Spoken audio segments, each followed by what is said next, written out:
Friends, welcome back my YouTube channel. If you want to watch the super hit movie Evil Dead Rise in full HD, then first of all, give this video a like.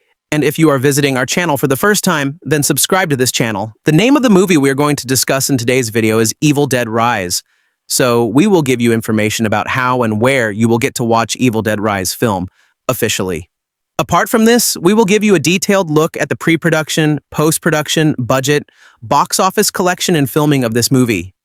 A detailed review of the movie will also be given in this video where we will explain the story of this movie in detail. We will also discuss the cast and casting performance of the movie. Apart from this, information about the music department and technical department will also be given. Because of this video is going to be very interesting and entertaining. So you must watch this video till the end. And if you haven't liked this video yet, then like this video now and subscribe to this channel. So let's start the video. Evil Dead Rise is a 2023 American supernatural horror film written and directed by Cronin. It is the second standalone entry and the fifth installment in the Evil Dead film series.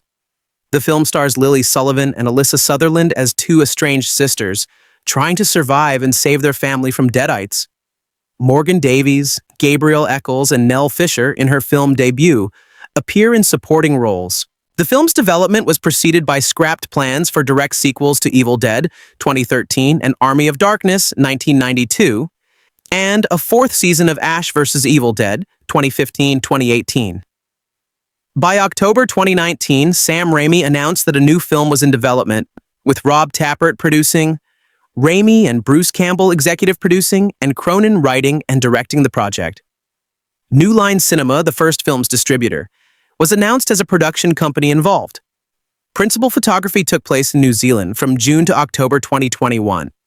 The film was originally set to premiere on the streaming service HBO Max, but distributor Warner Bros. Pictures opted to release the film theatrically first after positive test screenings. Evil Dead Rise had its world premiere at South by Southwest on March 15, 2023, and was theatrically released in the United States on April 21, 2023 by Warner Bros. Pictures. The film received positive reviews from critics and grossed over $147 million worldwide, becoming the highest-grossing film of the series. At the 51st Saturn Awards, it earned 2 nominations, Best Horror Film and Best Makeup. Plot: cousins Teresa and Jessica's boyfriend Caleb, are vacationing at a lakeside cabin when a seemingly sick Jessica scalps Teresa and decapitates Caleb before levitating above the lake. Presumably, it also killed Teresa in after scene. One day earlier, upset at learning she is pregnant, guitar technician Beth visits her sister Ellie, a tattoo artist and single mother to teenagers Danny and Bridget, and child Cassie in their home at Mond Apartments, a condemned Los Angeles apartment complex. The building is shaken by an earthquake while the children are in its basement parking lot, uncovering a concealed chamber.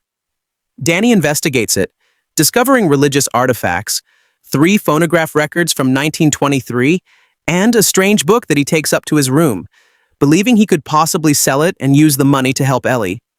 The initial record details rejected efforts by a priest to research the book, revealed to be one of 3 volumes of the Naturom de Monto. The subsequent record reveals the priest continued his research in secret and recites an incantation that summons demonic entities known as deadites. The building's power fails, and Ellie is possessed by an unseen force. She returns to the apartment in a trance, menacingly threatens her family, and dies after pleading with Beth to protect her children. Ellie's neighbors help lay her to rest in her bedroom and search for a way out. They find that the staircase has collapsed, the elevator is damaged, and they are unable to access the fire escape before Ellie revives and attacks the family, wounding Beth and Bridget. Beth and the children lock Ellie outside the apartment after she pursues and massacres the neighbors. Danny confesses to Beth about recovering the Naturom de Monto, and Ellie tricks Cassie into unlocking the door before attacking her. While Danny and Beth are distracted rescuing Cassie and locking Ellie out, Bridget becomes possessed from her wound.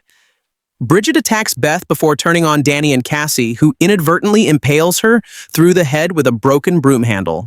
Beth listens to the third record to understand how to exorcise the deadites, but learns the priest failed and his allies were all possessed, with only complete destruction of the host stopping the deadites. Bridget revives and fatally stabs Danny, who sets Bridget on fire before dying as Ellie infiltrates the apartment using the vents. Realizing Beth is pregnant, Ellie attempts to rip the fetus out of her, but Beth and Cassie are able to incapacitate her with scissors. Ellie fails to emotionally manipulate Cassie, who accepts the fact that her mother is gone. Danny and the bodies of the neighbors are all possessed, leading Beth and Cassie to take shelter in the damaged elevator. Ellie, Bridget, and Danny then all merge into a multi-limbed creature known as the Marauder, and climb atop the elevator to attack the pair as the elevator fills with blood. The combined weight causes the elevator to plummet to the ground floor, allowing Beth and Cassie to flee into the parking lot. The Marauder captures Cassie and attempts to behead her with a chainsaw, but Beth returns and distracts it, and she and Cassie destroy the Marauder's body by forcing it into a wood chipper. Ellie's severed head taunts Beth, saying she will be a failure as a mother, prompting her to kick Ellie's head into the chipper. Beth and Cassie escape the building together. The next morning, Jessica goes to the parking lot to leave for her vacation, where she is attacked by an unseen force. Cast: Lily Sullivan as Beth, Alyssa Sutherland as Ellie, Morgan Davies as Danny, Gabrielle Eccles as Bridget, Nell Fisher as Cassie, Noah Paul as Bruce. Richard Crouchley as Caleb Bruce Campbell is featured in an uncredited voice-only cameo role heard in a recording on one of the phonograph records from 1923. Campbell voices an unnamed character who forewarns the priest to the dangers of the demon resurrection ritual and demands they destroy the book. Writer-director Cronin stated that he had Campbell voice this role intentionally, stating that he considers it to be a time-displaced Ash Williams. Production. Development. At the film's South by Southwest SXSW premiere, Fede Alvarez announced that his film Evil Dead 2013, a remake of The Evil Dead 1981, would be getting a sequel. In addition, Sam Raimi confirmed plans to write Evil Dead 4 with his brother Ivan Raimi. It was later specified that the film would be a sequel to Army of Darkness, 1992. At a WonderCon panel in March 2013, Bruce Campbell and Alvarez stated that their ultimate plan was for Alvarez's Evil Dead 2 and Raimi's Army of Darkness 2 to be followed by a seventh film which would merge the narratives of Ash Williams and Mia Allen. Campbell confirmed that he would reprise his role as Ash in Army of Darkness 2. Alvarez later that month tweeted to his followers that Raimi would serve as director on Army of Darkness 2. By November, Campbell expressed doubts in a fourth Evil Dead film, with Raimi's Army of Darkness 2 ultimately being redeveloped as a sequel television series, Ash vs. Evil Dead, starring Campbell and airing on Starz from October 31st, 2015 to April 29th, 2018. Following the cancellation of a fourth season of Ash vs. Evil Dead in April 2019 that November, speaking on the future of the Evil Dead franchise, Alvarez announced that they're just ideas right now, nothing to announce officially. We do have a script for Don't Breathe 2. It's the only difference. We don't have a script for Evil Dead 2, but we do have a script for Don't Breathe 2 that we wrote. He also said that, when I tweeted that I was interested in seeing what people prefer, we were having some internal debates about what people would be interested in most. Unfortunately, Evil Dead 2 won. Which I guess I would have preferred Don't Breathe 2 to win, because it's one of my own creations. Obviously, Evil Dead has the bigger following. In July 2019, Raimi discussed the future of the Evil Dead franchise, saying that, "We'd like to make another Evil Dead feature film. And in fact, we're working on some ideas right now." Raimi said that he would be interested in making another film with Campbell. However, Campbell earlier claimed that he had retired from the role of Ash. He said another option would be a sequel to the 2013 reboot. However, he is unsure if Alvarez would want to make a sequel at this point, because the director is a successful artist in demand now. Despite this, Campbell would appear in the film in a teeny tiny little cameo, as a character identified by the film's writer-director Lee Cronin as a time-displaced Ash Williams. Pre-production. In October 2019, Raimi announced at New York Comic Con that a new Evil Dead film was in development. Robert G. Tapert was set to produce, while Raimi and Campbell served as executive producers only, all under their Ghost House Pictures banner. In June 2020, Campbell revealed that Lee Cronin was handpicked by Raimi to write and direct the film, then titled Evil Dead Now, after Cronin previously collaborated with Raimi on the horror streaming series 50 States of Fright. In May 2021, New Line Cinema, who distributed the first film, had picked up the film, with it scheduled to be released on HBO Max and retitled Evil Dead Rise. Casting: In May 2021, it was reported that Australian actresses Alyssa Sutherland and Sullivan had been cast in the lead roles. In June 2021, Gabrielle Eccles, Morgan Davies, and Nell Fisher were added to the cast. In July 2021, Mia Chalice was reported to have joined the cast. Filming principal photography began in New Zealand on June 6, 2021, with Dave Garbett serving as cinematographer. Garbett previously served as a cinematographer on several episodes of Ash vs. Evil Dead, as well as production designer Nick Bassett. Interior settings, including the inside of the apartment building, the parking garage, and the underground bank vault, were constructed sets in a rented warehouse space in Mount Wellington. The opening sequence at the cabin and lake was shot on private property outside of Auckland. The exterior of the cabin, which was only a facade, was built on location, while the cabin's interior was built in the warehouse in Mount Wellington. On July 14, 2021, Cronin revealed that filming was officially halfway done. Filming officially wrapped on October 27, 2021. Cronin stated the film used over 6,500 liters, 1,917 U.S. gallons of fake blood.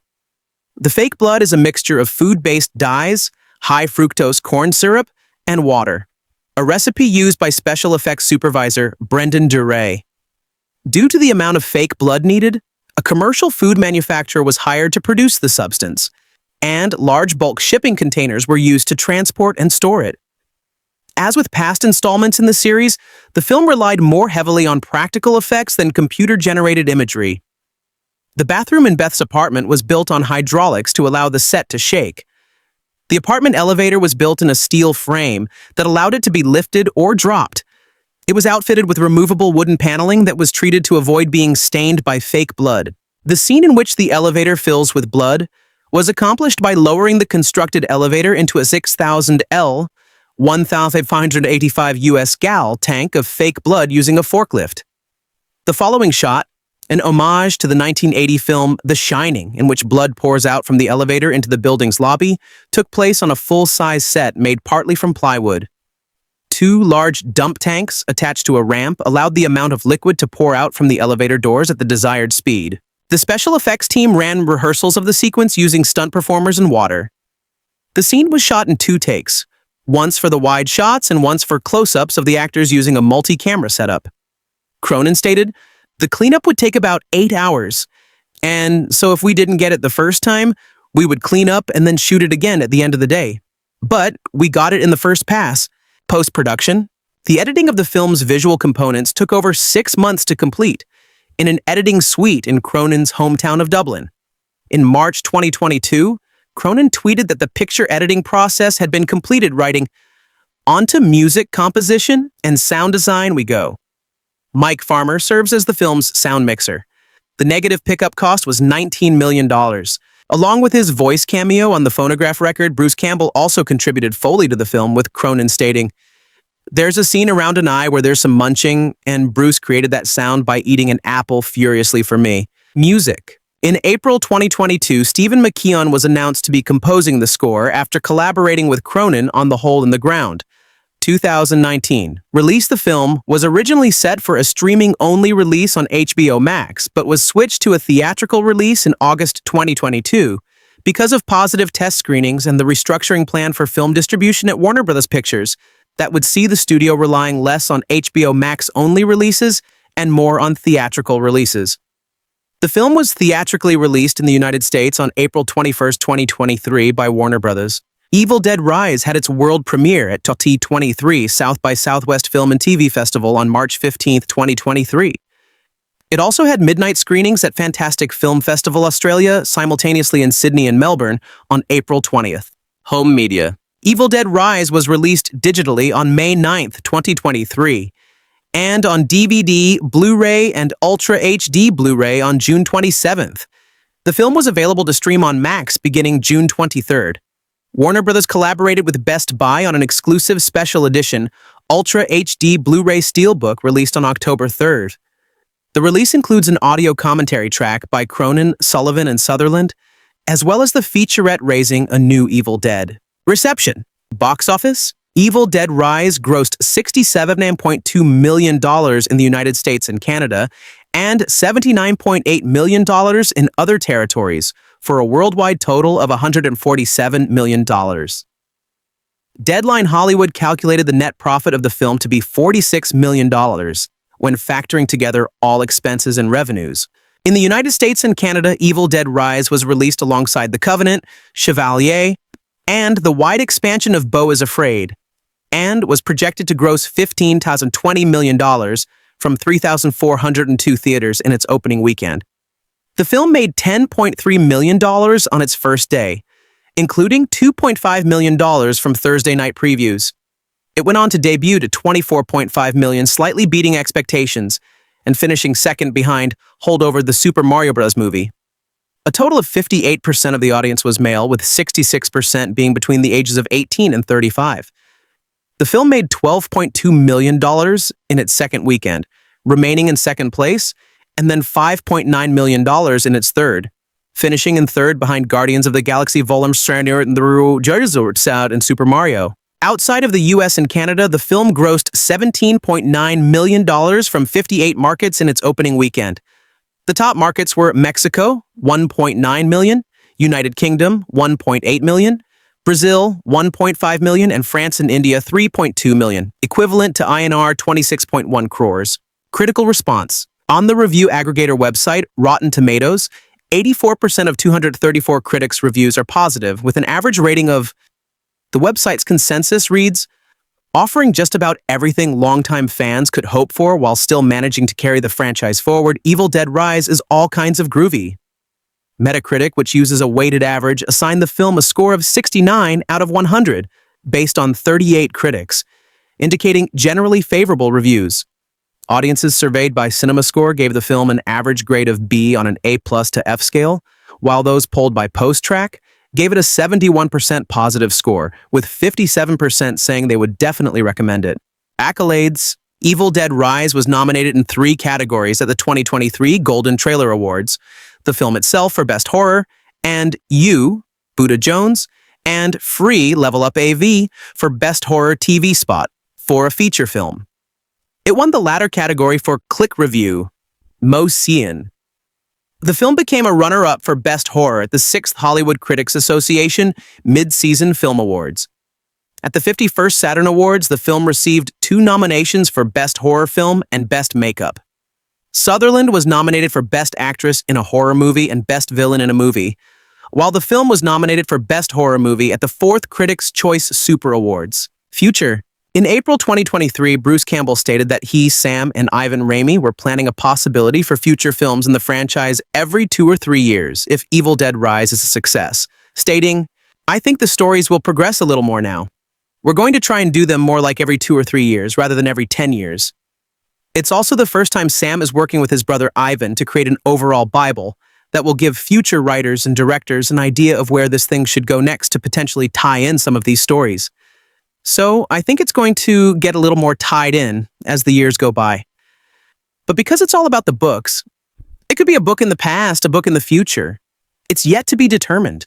Director Cronin also discussed his ideas for future sequels in the series taking place after Evil Dead Rise. In February 2024, it was reported that Sebastian Vanacek was attached to direct and co-write a new spin-off film of the Evil Dead franchise, while in April 2024, it was announced that another Evil Dead film was in development with Ghost House Pictures producing. Francis Galuppi will serve as writer and director, as selected by Raimi. Vanacek's Evil Dead Burn is scheduled to be released on July 24, 2026. In terms of horror franchises, Evil Dead has accomplished something miraculous. There has yet to be a bad movie bearing its name. Much of this comes down to series creator Sam Raimi, who's picky enough about who he lets play with his groovy, blood-soaked baby that there have only been 5 Evil Dead movies over the course of 40-plus years. But there's also something about the elemental simplicity of its premise, the totally loony Army of Darkness, accepted, of course, that makes Evil Dead just work. The latest in the series, Evil Dead Rise, comes from Irish writer / director Lee Cronin, whose 2019 feature debut, The Hole in the Ground, also revolves around sinkholes and mommy issues. Cronin's grimy sensibility is much closer to that of remake director Fede Alvarez than Raimi's live-action cartoons. But he does share one key thing with Raimi, and that's a diabolical imagination. Marketing for the film revolves around a key scene with a cheese grater, but Evil Dead Rise is packed with creative carnage. Eye trauma, hand trauma, vomit, bugs, broken glass, broken bones, decapitation, dismemberment, stab wounds, shotgun blasts, sharp objects going straight through the soft palate and out the back of someone's head. Name a form of grievous bodily harm, and this movie has it. And that's not including all the blood, thousands and thousands of gallons of it, enough to recreate the elevator scene from The Shining and soak two of its leads from head to toe throughout the last 20 minutes of the movie. This film shifts its location from a group of friends in a cabin in the woods to a family living in a rundown apartment building in downtown Los Angeles. And once single mom, Ellie, Alyssa Sutherland, is possessed by a deadite early on in the film. What happens next is made even more disturbing because Ellie is psychologically and physically torturing her own children. Her youngest, Cassie, Nell Fisher, is quite young too. Not that the fates of her siblings, Danny, Morgan Davies, and Bridget, Gabrielle Eccles, are made any less painful by the fact that they're teenagers. Evil Dead Rise squeezes a lot of sicko juice out of violence toward kids, which combines with the extreme gore to make it the grueling experience that a good Evil Dead movie should be. The downside is that more time and exposition are needed to set up the film's deviations from the classic cabin in the woods formula, threatening to throw that elemental Evil Dead simplicity out of whack. This is mostly an issue in the first act, which also has to incorporate Ellie's rocker sister Beth, Lily Sullivan, and an earthquake that opens up a hole in the floor of the parking garage, where Danny finds an old safety deposit box containing some mysterious records that unleash everything that follows. The building used to be a bank. One of several complicating details, Evil Dead Rise has to roll out before it can get to the good stuff. However, once Evil Dead Rise really gets going, it doesn't let up. This is a loud, giddy, packed house at midnight type of movie, and its premiere at SXSW was accompanied by much hollering, cheering, and genuine screams of fright from the audience. Cronin unabashedly uses both jump scares and look behind you type of gags to punctuate this pummeling bloodbath, and one scene in particular in the film's roller coaster of a middle section seems bound to inspire a lot of yelling at the screen in multiplexes around the world. Not everything in this film works. A pregnancy subplot plays like it was written by a man, which it was, and the cold open is so random that a scene has to be tacked onto the end of the movie to explain it. But for a relatively unknown cast led by a relatively unseasoned director, it does accomplish a lot, particularly in terms of its physical performances. Think complicated rigging devices and ghastly prosthetic makeups, and gnarly gore. Once it gets out of its own way and gives the audience what they came to see, Evil Dead Rise is an absolute blast. Evil Dead Rise review. There was a surprisingly straight face attached to 2013's bracingly nasty Evil Dead reboot, a surprise given both the knockabout humor of Sam Raimi's original films and the genre landscape at the time. A visceral demonic body horror performed without a knowing wink and with a decent budget was not exactly run-of-the-mill back then, and isn't exactly commonplace now despite the genre's ever-increasing churn, and could explain why its robust box office performance didn't immediately translate to more evil outings. A decade later, at a time when dead franchises are coming back to life with more gusto than arguably ever before, Evil Dead Rise is an inevitable resurrection, following on from recent revivals of Scream, Hellraiser, and Halloween, and before we see more of The Exorcist, The Thing, and Friday the 13th. Originally slated for an HBO Max premiere, it's been wisely upgraded to a theatrical release, smart because of the genre's consistent theatrical success, and deserving, because unlike so many other straight-to-streaming productions, it looks and feels like a real movie. Irish writer-director Lee Cronin, whose debut, The Hole in the Ground, received polite acclaim back in 2019, has made an impressive leap to studio fare. And while his film doesn't have quite the horrifying impact of the last installment, it's a solid stab.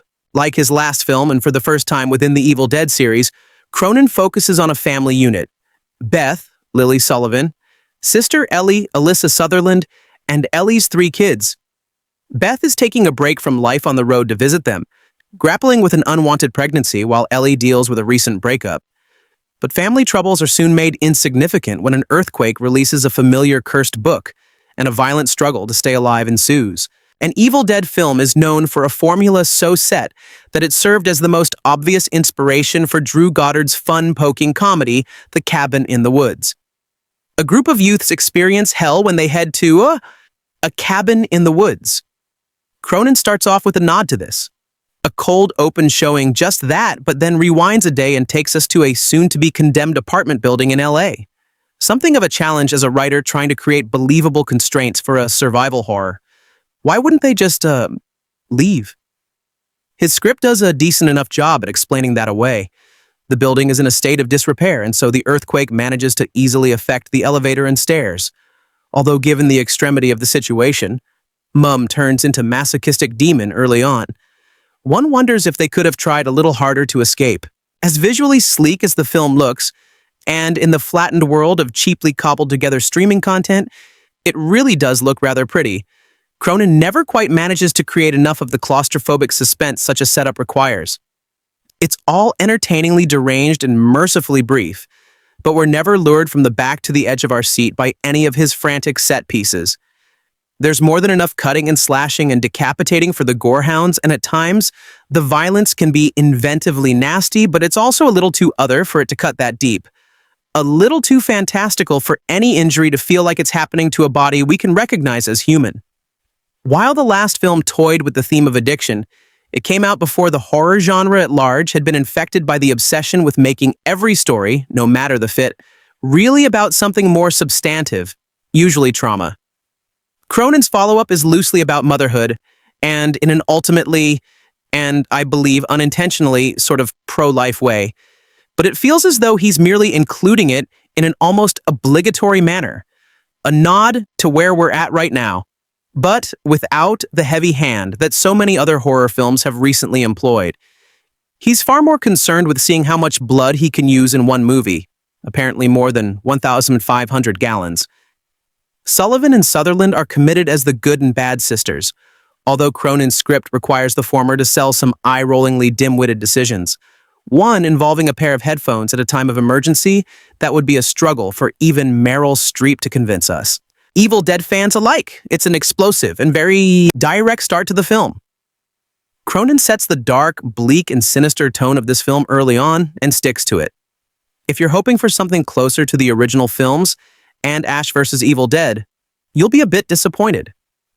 Whilst it is very in keeping with the whole aesthetic and tropes fans have come to love and expect from Evil Dead, it very much follows the darker and slightly more serious tone as the 2013 film.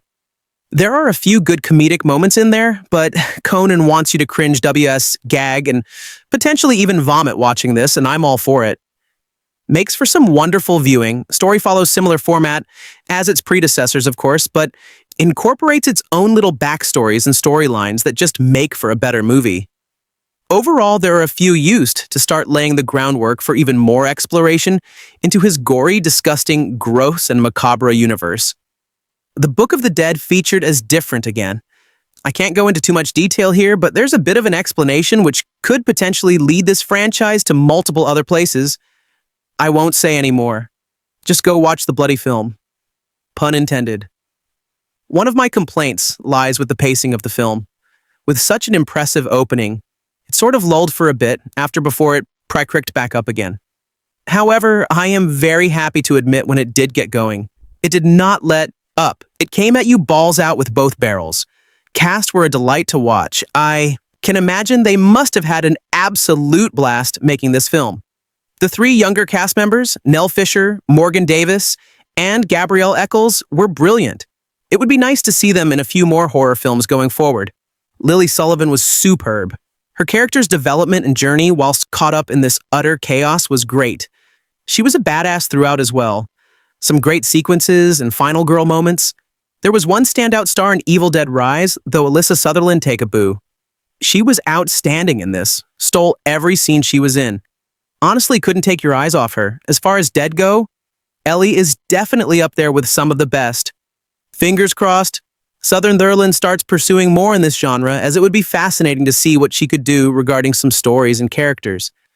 It would be cool to see a future film bring some of these characters back further down the line, but from the way it ended, I have a feeling they may go a different route.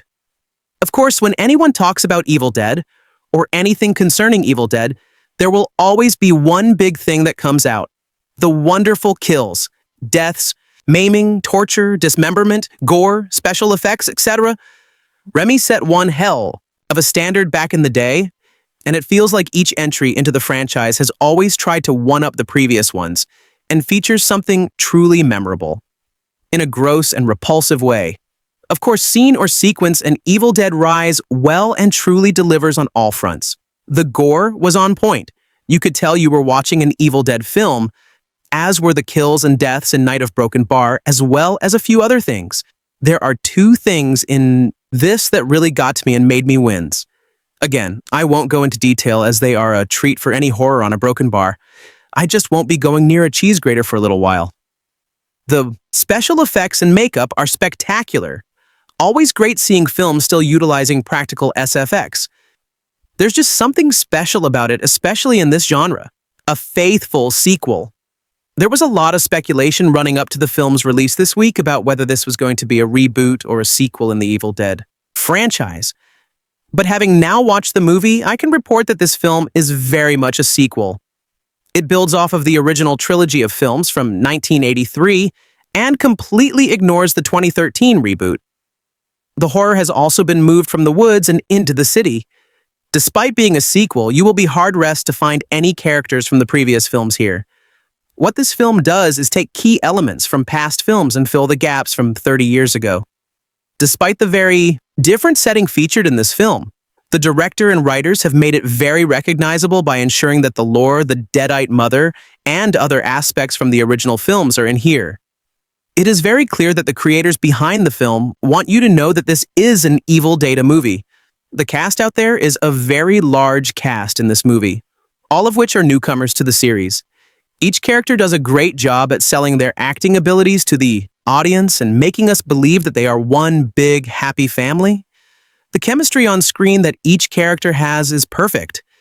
Each time they had to contend with the Adadite mother, I worried for them. The film does an excellent job at making you care for each of these individuals and part of that suspense horror. When I mentioned in the intro that I was on the edge of my seat the entire time, I wasn't joking. The film, after a brief setup, is quick to throw you into the buildup of horror and tension. What starts off as a slow decay of a woman infected with a demonic parasite quickly spirals into a gory mess of trying to stay alive. The film does a great job of luring you into a false sense of security before getting you when your guard is down. Think about how many times you've watched someone looking in a mirror. They close it, and the angle shows off someone standing behind the actor with a sudden booming sound. Dada Evil Dead Rise definitely plays into tropes like this but doesn't execute them. What it does is play into the audience's intelligence. It knows you are expecting something, and while I am usually great at spotting these sorts of scares, this film caught me off guard nearly all of the time. The Demona Theodite mother, played by Alyssa's other Lanta, has to be one of the creepiest movie characters I have seen in a long time. Not only is her uncanny appearance disturbing, but her acting that goes alongside it is just straight up sinister. The facial expressions, the vacant stares, the mumbling to herself, and the screaming all amount to one horrifying experience. Honestly, anytime she was on screen, my skin crawled. It is quite the detraction from previous Evil Dead entries in the series, and making this a singular entity that terrorizes the rest of the cast is definitely a unique touch. Not only this, but the setting is a lot more claustrophobic this time around, and the cast doesn't have the luxury of having wide open and woodlands to run around in. This really helps with some of the key scares in the film, with the bathtub scene being especially creepy. Goria. It just wouldn't be an Evil Dead, a movie without gore. And boy, let me tell you, does this movie have it? Slashing, cutting, and decapitating are all here, ready to be witnessed without any shying away from the camera. It's not for the faint of heart or for the squeamish. You need to know going into this movie that there is going to be a lot of blood and a lot of gore. Some of the set pieces created by Ali Cronin are always fully utilized, and I was never fully able to fall back into my chair. The music vertical bar, the Musicina Evil Dead, Risey is perfect. It captures the right tone from the very beginning of the movie and carries itself throughout, both tricking and toying with you. There are many points throughout the movie where you will not hear anything at all and then suddenly blaring out loud as the dead mother chases the protagonist around. It works really well with the horror and suspense building and is the other half of the formula for scaring you so well. The ending of I struggle to decide whether I put something down in this section or not since I don't want to include any spoilers. Let me say this. The ending, whilst not bad, doesn't set itself up to imply any sequels or if there will be more in the future. What I liked about the original films is that it was always apparent there was a bigger story at play and that there was more to the story. Evil Dead Rise frames itself as a single story that can exist on its own or as part of something bigger. While I am sure that future movies will be solely based on the success of this movie, it is without a doubt that Evil Dead Rise will do some serious numbers at the box office. Not like its predecessors, there was always a level of comedy that could be found in the original trilogy. Something that you could take a quick breath from when recovering from a fright or a recent gory scene. AA had a way of delivering lines with a sense of suave attitude. After all, he was a ladies' man and someone who found silliness in the most common things. For example, after chopping his hand off and replacing it with a chainsaw, he would fire it up and say the word groovy. Who does that going into Evil Dead Rise? I was expecting there to be at least some cheesy on-liners with a little attitude and some toned-down seriousness. However, Evil Dead Rise sets itself a little too far apart in this area and takes itself seriously throughout the 93 minutes. It's not a bad thing, but I think fans of the original will be expecting something. At the start of this year, I set myself the challenge to explore cinema that is more outside of my comfort zone, and one area that I don't have a lot of experience in was a horror. I have dabbled here and there, but I know that I have barely scratched the surface of the diverse genre. When I heard there was a new imagining of the classic series Evil Dead, it felt like an excellent place to jump in. So, to set the scene, Beth Lily Sullivan is a guitar technician constantly on the road until she makes another mistake.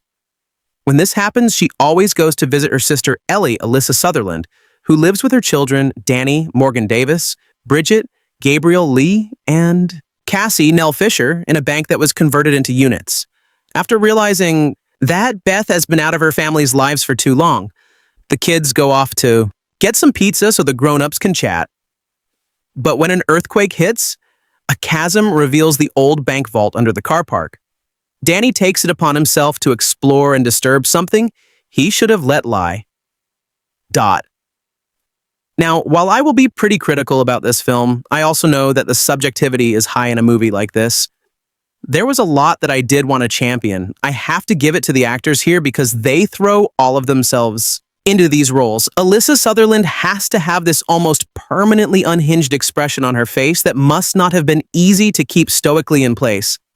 Oh, did I forget to say that she was hanging from the roof most of the time? It is said that they used over 6,500 L of fake blood. And I think that might be under-Elling it a bit.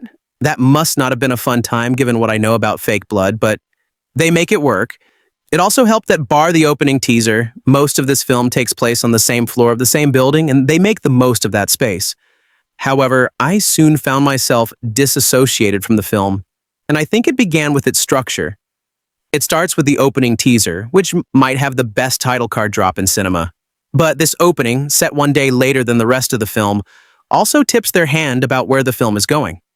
The subsequent frustration is that some of those kids are old enough to know better than to play with a skin-covered book that can only be opened with blood found within a tomb hidden away and covered with more crosses than a non-convention. It's my fault you're my dude. It was Dot. But while these were potential stumbling blocks, they are not what torpedoed the film for me. The film goes from 0 to 100 real quick in the elevator scene as the musical score blasts out as you feel the rumble of the scene in your soul, or at least your seat. The movie then turns up the creep factor even more, her family. However, the film jumps to that intensity and stays there for the entire runtime because it stays at that intensity. There is no relief or ribbon flow. So, you become desensitized to everything.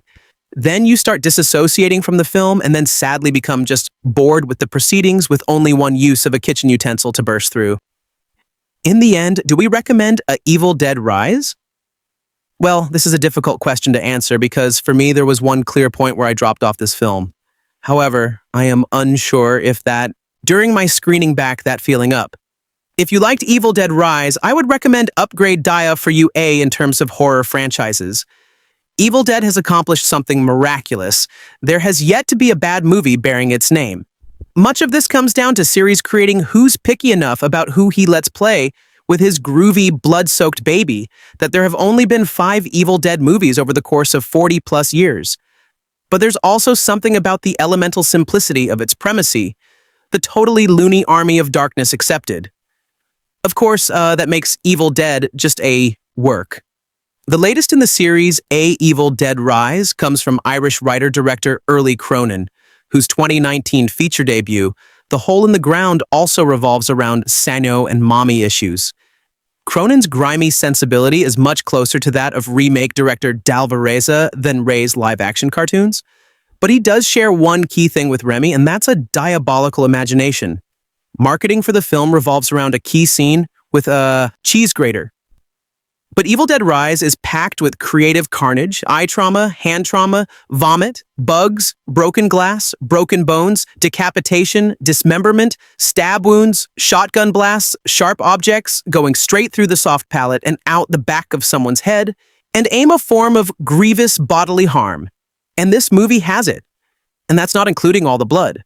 Thousands and thousands of gallons of it. Enough to recreate the elevator scene from The Shining A and soak 2 of its leads from head to toe throughout the last 20 minutes of the movie. This film shifts its location from a group of friends in a cabin in the woods to a family living in a rundown apartment building in downtown Los Angeles. And one single mom. Ellie, Alyssa Sutherland, is possessed by a deadite early on in the film. What happens next is made even more disturbing, because Ellie is psychologically and physically torturing her own children. Her youngest, Cassie Nell Fisher, is quite young too, and not that the fates of her siblings Danny, Morgan Davis, and Bridget Gabriel Eccles are made any less painful by the fact that they're teenagers. Evil Dead Rise squeezes a lot of sickle juice out of violence toward kids, which combines with the extreme gore to make it the grueling experience that a good Evil Dead movie should be. The downside is that more time and exposition are needed to set up the film's deviations from the classic cabin in the woods formula, threatening to throw that elemental Evil Dead simplicity out of whack. This is mostly an issue in the first act, which also has to incorporate Ellie's rocker sister, Beth Lily Sullivan, and an earthquake that opens up a hole in the floor of the parking garage where Danny finds an old safety deposit box, containing some mysterious records that unleash everything that follows. The building used to be a bank of one of several complicating details Evil Dead Rise has to roll out before it can get to the good stuff. However, once Evil Dead Rise really gets going, it doesn't let up. This is a loud, giddy, packed house at midnight type of movie, and its premiere at SXSW was accompanied by much hollering, cheering, and genuine screams of fright from the audience. Cronin unabashedly uses both jump scares and look-behind-you exclamation mark type of gags to punctuate this pummeling bloodbath. And one scene in particular, in the film's roller coaster of a middle section, seems bound to inspire a lot of yelling at the screen in multiplexes around the world. Not everything in this film works. A pregnancy subplot plays like it was written by a man, which it was, and the cold open is so random that a scene has to be tacked onto the end of the movie to explain it. But for a relatively unknown cast led by a relatively unseasoned director, it does accomplish a lot, particularly in terms of its physical performance as a complicated rigging devices and ghastly prosthetic makeup set and gnarly gore. Once it gets out of its own way and gives the audience what they came to see, Evil Dead Rise is an absolute blast. Trailers are meant to hype you up for the films. Since action movies have a lot of explosive stuff to offer, their trailers often elicit the wildest reactions. If you ask me, my all-time favorite is, or maybe was the Friction trailer for Mission Impossible Follow. But when it comes to horror movies, editors are tasked with not revealing all the scares while ensuring that the audience knows that it's packed wall-to-wall with the stuff of nightmares. And if they lean too much on either side of the line, it runs the danger of turning people off. Evil Dead Rise is an outlier in that aspect, as it not only made me rewatch its KSA-SRA trailer multiple times, but I also punched the air and cheered when Alyssa Sutherland let out that primal scream. Additionally, Bruce Campbell increased my excitement via an interview with But why, though, by saying that the latest chapter of the Necronomicon Ex Mortis won't have any of that elevated horror nonsense? Well, now that I've watched, nay, experienced Evil Dead Rise, it's safe to say that every perceivable expectation of mine has been surpassed. Hot Evil Dead Rise opens in a cabin in the woods where three friends, Teresa, Jessica, and Caleb, have come on a vacation. Jessica gets possessed. She rips off Teresa's scalp and then beheads Caleb. Post that a horrified Teresa watches as Jessica levitates over the lake beside the cabin. And we get one of the rawest title reveals of all time. Yes, it made me cheer.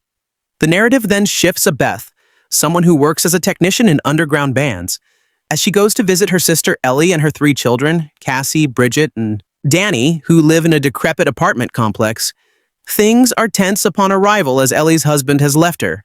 And due to the state of the building, they've to vacate the place. But when Beth realizes that she wasn't there for Ellie when she needed her the most, things get awkward. The kids are sent away to get some food and drinks while the sisters hash it out. And just when things start to look up, a massive earthquake opens up a hole in the ground. Danny notices that it leads to a basement, which is obviously home to the Book of the Dead and the voice recordings of the priest who tried to explore it. Instead of letting it lie there, Danny unknowingly beckons true evil. What happens next is one for the history books.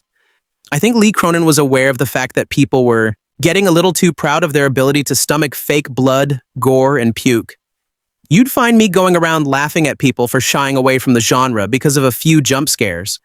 With Evil Dead Rise, he has put me in my place by triggering my gag reflex and breaking my threshold for tolerating terrifying visuals.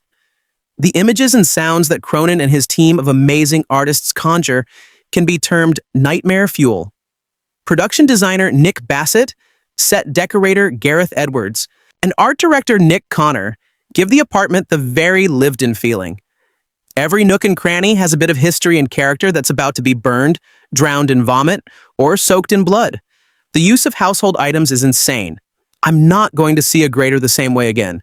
Dave Garbett's the light cinematography and split diopter shots are sweet. Brian Shaw's editing is stupendous as he wrings the most out of every deliciously frightening moment. Stephen Mayon's music is always in service of the tone. The costume designed by Sir Voon, where every character's dress goes from dry to drench in blood. The practical effects, the visual effects, and the sound design are worthy of all the awards in the world. And although all of that can feel unhinged and chaotic, it requires a level of precision and control that Cronin evidently has in spades. But what is Cronin trying to say through the story? The first two Evil Dead movies didn't have any themes or messages. They had a pretty straightforward plot that involved an evil entity and a bunch of ignorant people who would be possessed by them. The third film, Army of Darkness, was the first in the series that gave its protagonist, Ash, a proper merged drug abuse with the horrors of nature and Demonto. Evil Dead Rises oscillates between honoring the compy vibe of the original trilogy and telling a story about a family going through a tumultuous time, albeit in the most messed up way possible. Although it isn't mentioned very explicitly, Ellie is clearly in a bad place because she has to take care of her three children while dealing with her growing abandonment issues. Meanwhile, Beth is about to become a mother, which is something that is highlighted multiple times. So the events initiated by Danny bring Ellie's worst nightmares to the fore and prepare Beth for motherhood. I mean, it's not supposed to be taken that literally because Cronin pushes the concept of sticking with your family to its extreme. However, underneath all the crushed bones and chunks of flesh, I think that is what the film is talking about. When it comes to the magnificent performances, everyone in the main cast has knocked it out of the park. Alyssa Sutherland had me quivering in my she can do with her face, body, and voice are unnatural, but in a good way. Of course, there's a lot of makeup, prosthetics, and visual effects that accentuate her performance. But even if she didn't have all that, I feel that she would have sent me running all the way to my home. The way she says that she can be fixed with a hug and a kiss, and that her soul is with the maggots is burned into my brain. Lily Sullivan is super heroic, but in an incredibly realistic way. You can see that she's scared to her bones. However, she has to be brave for the children's sake, and that dichotomy is so palpable in every scene. No points for guessing that I was cheering for her when she picked up the chainsaw. Gabrielle Liu is good as a human, and even better, as a deadlight. Morgan Davis as Danny is so tragic, and you do feel for him as his fear consumes him way before the evil touches him. Nell Fisher as Cassie is so brilliant that I wanted to jump into the screen and get her out of that wretched building. The rest of this supporting cast are on screen for around 2 minutes each, but they make every second count. At the end of Evil Dead Rise, Lee Cronin bathed every inch of the frame like Stanley Kubrick did in The Shining. He probably paid homage to Neil Blomkamp's Zio. He tipped his hat to the great Sam Raimi, and it felt like some kind of cinematic religious experience. As I sat through the credits, I genuinely felt a stream of energy coursing through my veins, and that told me I had just watched something sinister and masterful. It's obviously one of the best horror films of all time, and I seriously think it's one of adult and your kids are 18 years of age or older. I think you should watch it together. I have a feeling that it will increase your sense of unity. It's okay if you want to watch it with your friend or by yourself, but please ensure that the theater is somewhat filled, because the audience's reactions will only improve your viewing experience. And once you are done forming your own opinion on Evil Dead Rise, feel free to let us know all. Mentioning that the Evil Data series has not a single clinker in the bunch, it's also worth noting that it has a deceptively simple storyline without the unnecessary mythos of Halloween's Cult of Thorn. All it's about is a book that's used to summon demons, which someone always opens and then bad things happen. Is it a thirst for knowledge or some dark force that guides their hand to open the Neonicon, bound in human flesh? Not to mention listen to the recordings of a mysterious voice reading from it. It's not clear, and more importantly, it doesn't matter. Hail Lee Cronina gets what an Evil Dead a movie should be, all killer no filler, and following feed, Alvarez's solid turn with 2013 Evil Dead more than capably takes over the reins from creator Sam Raimi, writing and directing a Evil Dead Rise. Like Alvarez, Cronin does away with the slapstick horror comedy of the original trilogy, opening with a skull being within the first 5 minutes and never really letting up for the next 90 minutes. Rather than a remote cabin, things now take place in an elegantly decaying Los Angeles apartment building from where struggling tattoo artist Alyssa Sutherland, a newly single mother of 3, is facing eviction. Her wayward guitar tag sister Beth Lily Sullivan, who has some big problems of her own, comes for a visit the same night an earthquake hits, revealing a hidden underground vault in the building's parking garage. Ellie's teenage son, Danny, Morgan Davis, explores the vault and discovers an all-too-familiar book, and also falls victim to what can only be described as a Jesus jump scare. Perhaps a cinema first, Assur's purists might be disappointed to see that this version of the Necronomicon is missing the narrow face on the cover from the original 3 movies as opposed to the 2013 version, which looks like it was defaced by an angry teenage heavy metal fan. It does have a nasty set of fangs holding it shut, however, which Danny proceeds to pry open, unwittingly setting free dark forces who set to work destroying everyone in their path, starting with Ellie, Danny's mother. Anyway, though it does pay homage to Ray's movies, including one sure to be crowd-pleasing sight gag, pun fully intended, a Evil Dead Rise, he isn't just going through the motions. Beyond its change in setting, it's the first in the series to put children in jeopardy, and it doesn't always work out for them. The sense that literally no character in it is guaranteed to make it to the end of the movie makes for tense viewing, particularly when it's established from darn near the beginning that they're going to go in the most brutal way imaginable. With reportedly 700 gallons of fake blood used during filming, and every ounce of it is on screen, there's plenty of practical effect dissembling, stabbing, decapitating, biting, slashing, and someone chomping down on glass shards like potato chips. It's a gruesome but exhilarating watch for genuine horror sickos. While Lily Sullivan as Beth is an engaging and sympathetic protagonist, Alyssa Sutherland as Ellie is oddly mesmerizing, contorting herself as she's put through the ringer in her transformation to the undead, flashing a luring, monstrous grin reminiscent of Bill Skarsgård as Pennywise. Her most chilling moment is when she tries to coax her youngest child, Cassie now Fisher, into letting her back into their home. Even though Ellie has already killed several people, the whole scene is a perfect combination of absurd and horrifying, which describes the Evil Dead series overall. A Evil Dead Risey is a perfectly gruesome fit for it, but I cannot state this enough. You show me a book that's made out of human skin, and I'm leaving. That's it. Finding a balance between tonal consistency and originality in franchised stories is a tough trick to peel off. As so many horror movies in recent years have proved, either they're so divorced from the franchises to feel like a separate entity, or they're so worshipful of The Evil Dead Rise. That was exactly what I was interested in seeing as the fifth part of the iconic Evil Dead franchise. It didn't have the sagging weight of a dozen or so sequels to deal with like some other recent franchise entries have, but it had to capture the of an Evil Dead film without just playing the proverbial hits. And honestly, I think that's what writer and director Lee Cronin manages to pull off with impressive aplomb. It's clear that Cronin, whose excellent debut at A Hole in the Ground is well worth checking out if you haven't already seen it, understands what makes an Evil Dead film feel like a part of this series. And he's able to take those aspects and apply them to a new setting and fresh characters. What really sets Evil Dead Rise apart from the rest of the series, I think, is the radically different setting. Evil Dead's cabin in the woods is perhaps one of the most iconic settings in horror history. Aside from Camp Crystal Lake, that when it comes to rural horror, that's the last place you want to be taking a weekend trip to. Shifting the action into an old apartment block in Los Angeles runs the risk of making everything feel to a void. It's not remote, it's not distant, it's not even deserted.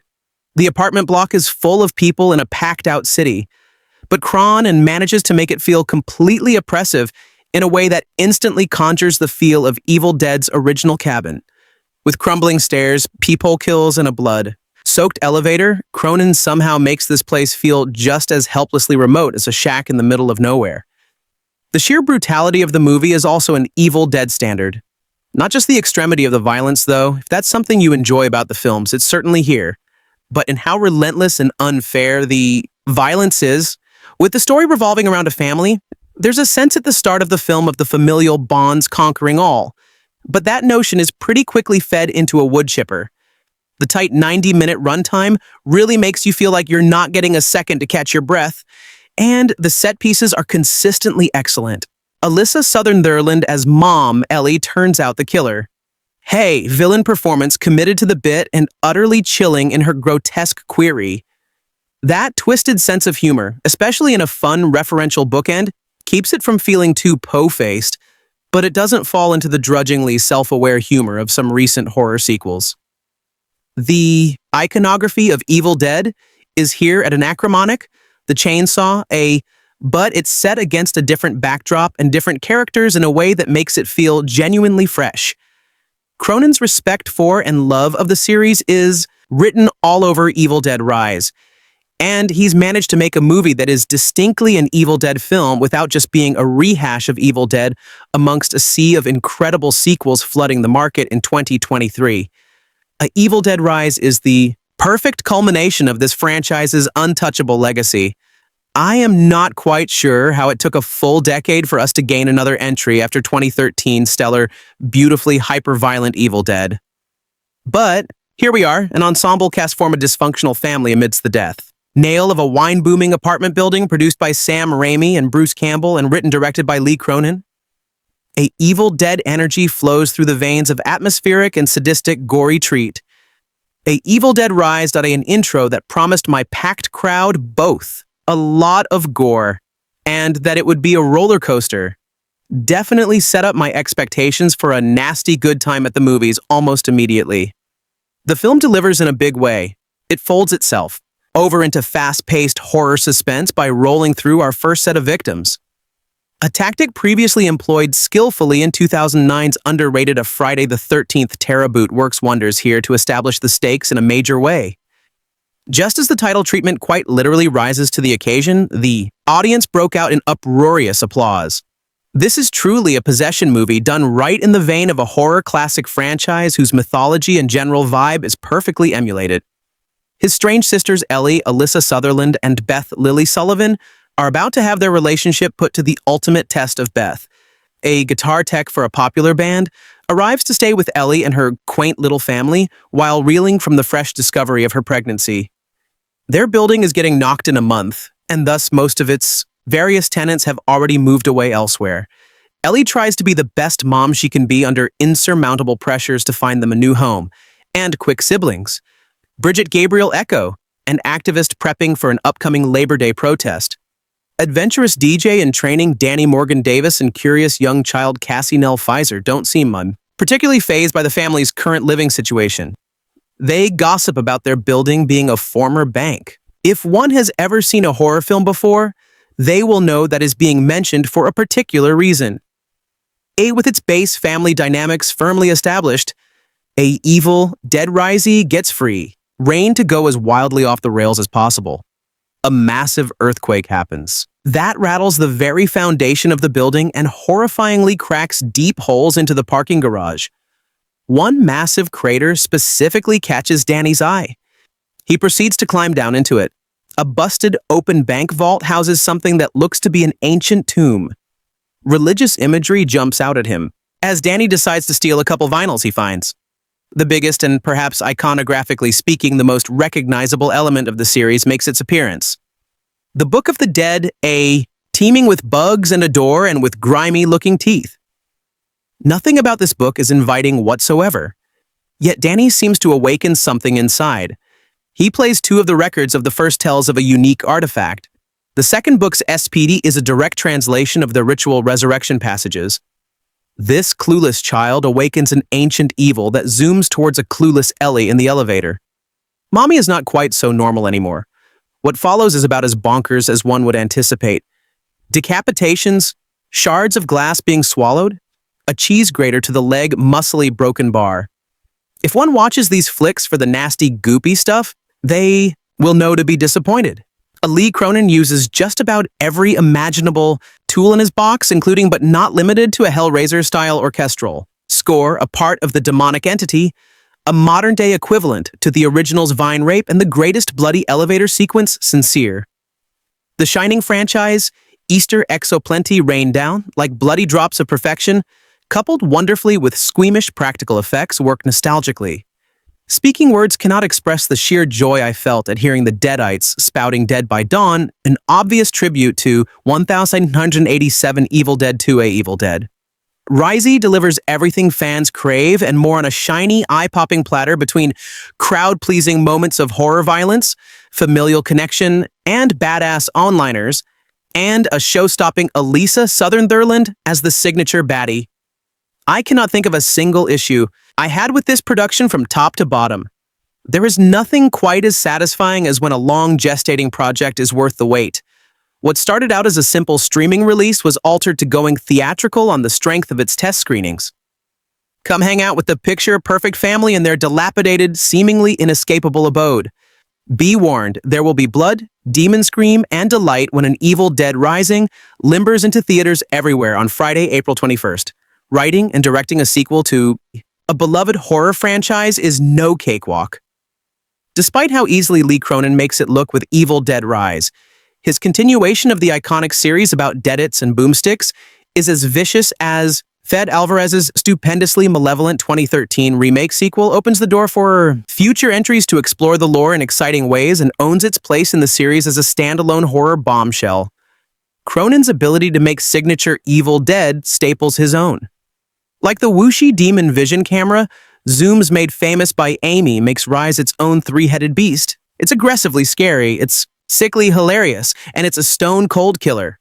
Rise finds a comfortable middle, ground between 2013's Rip Your Heart Out Evil Dead and Sam Raimi's more humorous trilogy of sequels. Cronin's special effects team challenges the whole series. Nastiest mutilation scenes with gnarly practical effects as swallowed glass protrudes from bodies or elevators, gush waves of blood.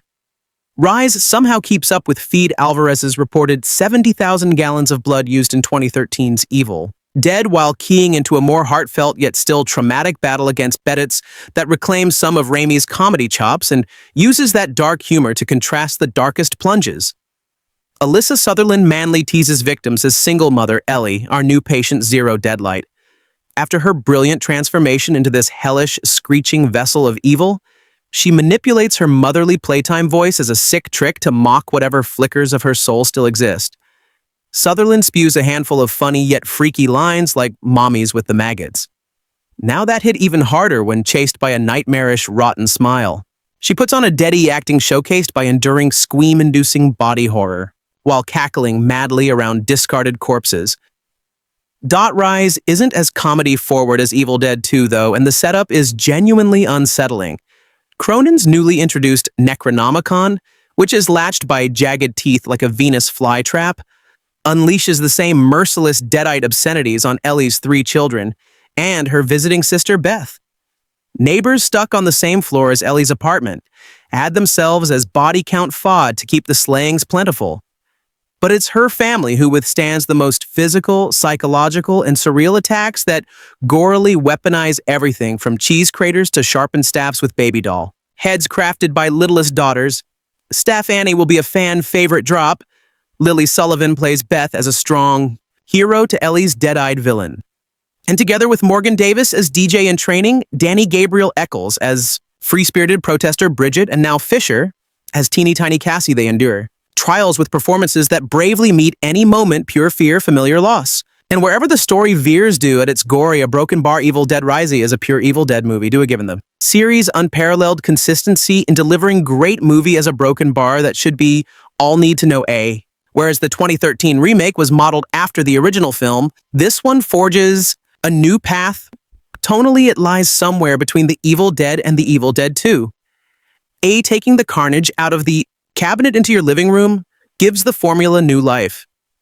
But it's not the new setting that changes the dynamic of the franchisee broken BS, the group of victims. Ellie Alyssa Sutherland becomes possessed after her son unwittingly unleashes the Book of the Dead. Daughter sister Beth Lily Sullivan is tasked with protecting Ellie's 3 children from their mother's deadite form.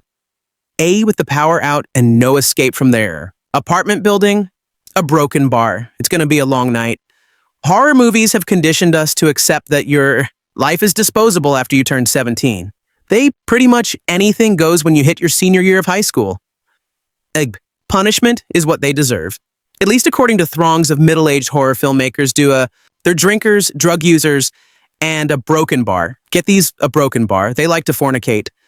Horror movies are practically built on the sacrifice of 178 24-year-old characters. Characters to be hacked up by an unknown asslant for our viewing pleasure.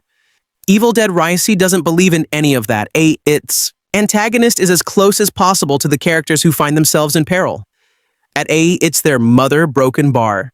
Their sister, Broken Bar, the loving person who sits firmly in the center of their worlds. Rising takes that loving person and strips her of her soul. Then it unleashes her upon her family. Harsh words and harsher actions directed at the people who love her most. Those people, a four of them, are kids. Now, A Broken Bar.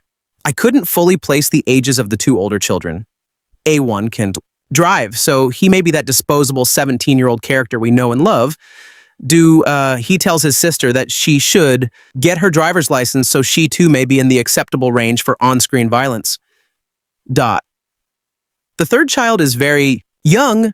Regardless of their age, as Broken Bar Evil Dead Rising doesn't position them like the partying stereotypes that horror villain feasts on. Those are Ellie's children, in their own home hunted by the person who has protected them from birth. To say the stakes are different in an Evil Dead Rising is an understatement. Add the violence as visceral as always is much more personal. Disposable characters, acting out of fear, are replaced by cherub faces trying to survive their worst nightmare. A Broken Bar, while sadness threatens to overwhelm them. Their mother is gone. The person that they would run to is now the person they must run from. Their only hope for survival is their Aunt Beth. Beth doesn't have any of the answers for situations that her sister Ellie may look so easy. She finds herself in a situation with no good answers. Someone who fails to take proper care of themselves is now responsible for others. In a truly hellish scenario. Sutherland is fantastic as the mother of all evil. She's a very effective villain who preys on her family's emotions as much as their flesh. Sullivan takes Beth from lost to leader in impressive fashion. The movie does task her with some fan-nervous moments. That don't always land a Broken Bar, but that's more about how they did them than her ability to pull them off. Evil. Dead Rising has a few moments of fan service. They mostly work. There is one that rings hollow during the climax. See above. A Broken Bar, but I genuinely enjoyed other callbacks to famous lines. The opening scene of the movie plays, with the famous aspect of the franchise in a light and fun way. The only homage that an Evil Dead Risey really needed was buckets of blood. Hey, and it nails that part perfectly. If you like the Evil Dead franchise, A Broken Bar, I can't see any reason that you wouldn't like a Evil Dead Roats for it, even though it is a more terrifying and sadder setup than the franchise has dealt with before. All the violence and mayhem you expect is here. It has some new tricks up its sleeve as well. A Broken Bar, especially when Mother takes her final form. Hey, like I said, as the start of Broken Bar, it's an Evil Dead movie. After 5 great own as A Broken Bar, it's about the highest compliment that you can give. I've long been a fan of the Evil Data series of movies, which started in about 1981 as a college film project. I read somewhere by Assam Ramia, who both wrote and directed and starred his friend of Bruce Campbell. I didn't see the original until after I saw the second film of Evil Dead, I Dead by Dawn in 1987, which also starred a Bruce the Chin Campbell. In fact, until the remake, Reboot in 2013, directed by Afi Derez, who co-wrote the screenplay with the Rodo Sag Campbell, was in all the Evil Dead films and the TV series of Ash vs. Evil Dead, in my opinion, though, not as popular. The second film, as I said, the first I saw while was superior to the others because it set the series tone as horror comedy with superior physical comedy by Bruce, whose character Ash proceeded to get bashed, smashed, possessed, lose a hand, and gain a shotgun and chainsaw in its place. But the following film, A Army of Darkness, 1992, while still maintaining its comedy horror facade, lost some of the character of Ash Williams. Though you seldom hear his last name that had been created in the second movie, in my opinion, he became rather than a less victim who managed to take charge of his own destiny as much as he could to a wisecracking would-be hero who displayed mostly ego. I thought it was a step back for the series and the character, but audiences seemed to like it. But we watched it, and we watched the 2013 one. But before that, we went to a local theater and saw Way Evil Dead, the musical borrowing from the film's tendency for gore. The front row audience was one of the then given plastic raincoats because there was a lot of fake blood. Fun, you bet, and we still have the t-shirts. And now, in 2023, we have a Evil Dead Rise, which is a bit of a pun of the film takes place in a building. Not quite a high-rise, but the pun works Sanua, the title, also refers to the reawakening of the Deadlights. Bruce is not in this film, but he and Sam Raimi serve as the executive producers for the movie, which was produced by, as were most of the previous movies, Rob Tapert, another of Ray's friends who co-created the TV series Xena Warrior Princess and who is married to its star, a Lucy Lawless. And it all begins to sound a bit incestuous, doesn't it? I just found out that Bruce has an uncredited voice bit in the movie thanks to Remy. Instead of like Dead Risey begins with a scene reminiscent of all the previous films where it appears the evil, which we never see, but most of the victims do because the camera POV is the evil's POV. After the intro, which seems to not have anything at all to do with the film itself, we end up in an old high-rise, something like 15-story, as I didn't pay that much attention to its height, which has been condemned. Most of the occupants have already moved out. There's about a month left before the building is razed. But our protagonists are a single mom, Ellie, Alyssa Sutherland, and her 2 teenage children, Danny, Morgan Davis, and Bridget, Gabrielle Eccles, plus her preteen daughter, Cassie Neal Fisher. Ellie works as a guitar technician. Her arranged sister, Beth Lily Sullivan, a tattoo artist, is visiting. At least one neighbor, Mr. Fonda, is still there as well, and a young man whose name I didn't get. The first thing I noticed about this movie is that they make no attempt that I saw to make any of the main characters selectable. Seriously, the Ellie and her sister Beth, who's newly pregnant, aren't particularly, and the teenagers are typical annoying brats. For me, that's a problem because we, the audience, are supposed to care what happens to the protagonists, aren't we? But I persevered. One night, the teenagers and Cassie go out to bring home pizzas. And when they return, the building is shaken by an earthquake, which opens a crack in the basement parkade's floor, revealing the interior of an old bank vault. There's no money in the vault, and all the safe deposit boxes are empty. But Danny finds a box with some papers, a book wrapped in a cloth, and 2 homemade single-sided LP records. He brings it all up to his room, and because he's a wannabe DJ, he plays the first Rura, which is a priest telling about this book they found. It's one of 3. It's called Die Liberex Mortisa, or an economic ex mortis, the Book of the Dead created bound with human skin. And all the writing and ghastly illustrations are written in human blood, just like in an Evil Data. And an Evil Dead 2, his turntable doesn't go to 78, so Danny has to speed. it up by turning it with his finger. The voice on the record is apparently a Bruce Campbell. It tells about some priests who are working to translate the book and are warned not to, but they go ahead anyhow and record the translation. If you've seen Anna Evil Dead, a movie, you know what happens next, so I won't spoil any more of it for you. There's no humor in this one. It's straight gore and monster makeup. Okay, there's a bit of an inch choke late in the movie when one of the protagonists has to use a chainsaw and a double-barreled shotgun. As shades of ash, a bunch of people become deadites. Some are possessed, many die, but some live. I miss the comedy horror that made the series fun. I didn't find this one particularly fun, and screen gore no longer disturbs me. There are a couple of clever gory bits and some good gory makeup, but I'm no longer a 14-year-old boy. I just take that in my stride. It doesn't scare me or excite me. It's just there. So for me, the movie was so it's apparently the highest grossing movie so far. So maybe it's just me. However, let's not start off too negatively. Lee Cronin has the impossible task of balancing fan expectations and moving the franchise forward. I love the original Evil Dead, saw and enjoyed the balls to the wall remake that dropped the comp in favor of extreme horror. Overall, this is a world I want to spend more time in and have often overlooked flaws. In her eyes, a weir pulled out of the cabin in the woods location after a silly opener and put into a rundown apartment. Complex. The idea of the Deadites attacking a larger building could be interesting, but we're immediately shown this is a rundown and apparently mostly abandoned building. The change in setting seems a bit wasted as we're basically just in another cabin. We follow Beth, Lily Sullivan, who seeks refuge at her sister Ellie's Alyssa Sutherland. After Beth's life gets turned upside down, we meet Ellie and her kids, one of whom finds some vinyl and releases the demons. A broken bar. You know the setup. Anyway, Ellie is possessed immediately, and her performance is the highlight of the film. Sutherland deserves a lot of credit for her unhence. The makeup team is likewise great. The story of the two sisters mostly works. Both performances are solid, and there is a real tension present in the story. So, where does it all go wrong? The film burns through its obvious canon FOD characters too quickly. This might seem like a small issue, but Telly is blockaded out of the apartment for most of the film, which leaves her only able to attack other people. Simply killing them all in a single set piece reduces her to needing to stand outside the door, literally until an opportunity arises. This is one of a few areas where the pacing seems to be oddly disruptive and we're stuck standing still. The tone is likewise a bit odd. We have funny moments of camp, but they're so few and far between, they stick out like they don't belong. The film either needed to embrace the inherent cheesiness or simply drop it altogether. Data tone and pacing issues break up otherwise effective moments that simply don't add together to make a truly enjoyable viewing experience. There are some excellent parts, but they're bookended by slow or somewhat odd moments that deflate the growing tension.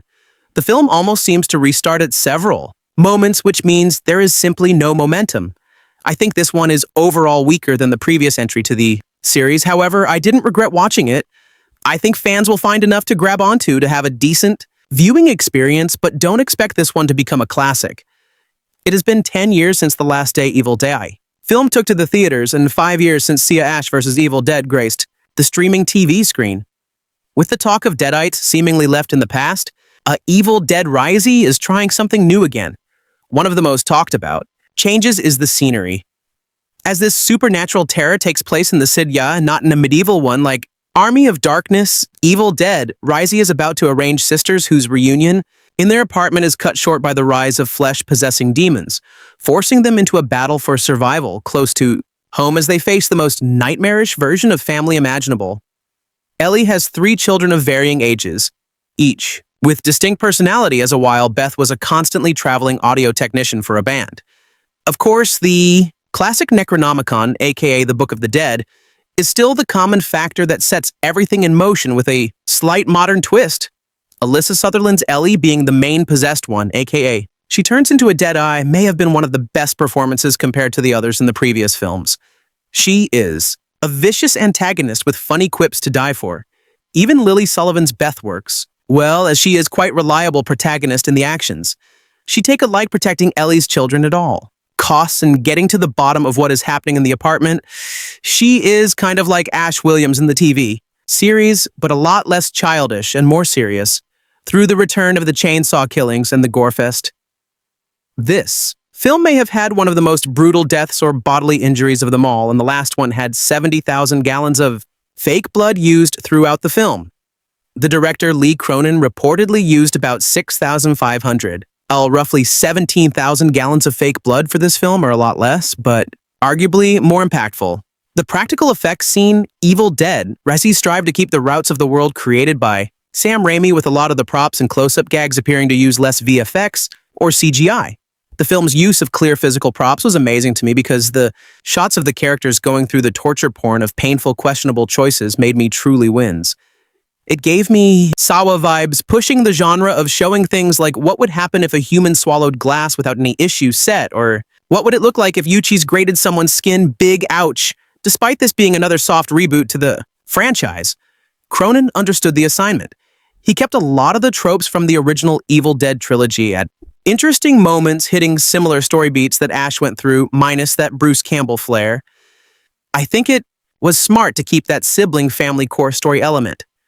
Something the 2013 reboot did really well.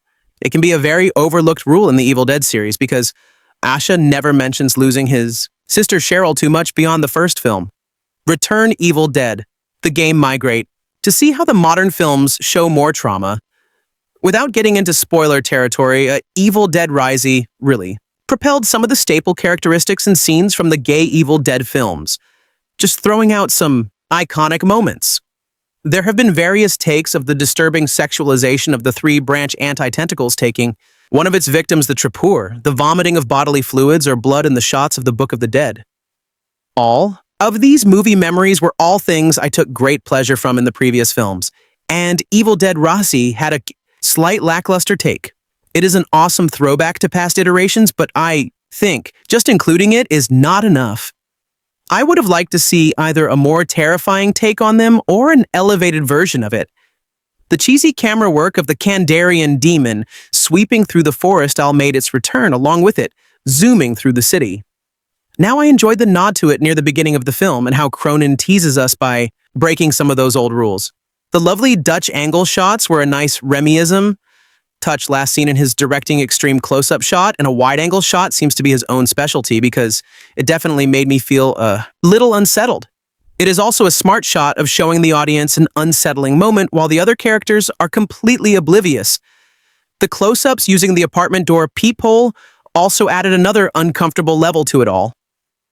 It is hard not to compare the Scream franchise with the Evil Dead Risey because each genre-defining horrors are going through a modernization phase.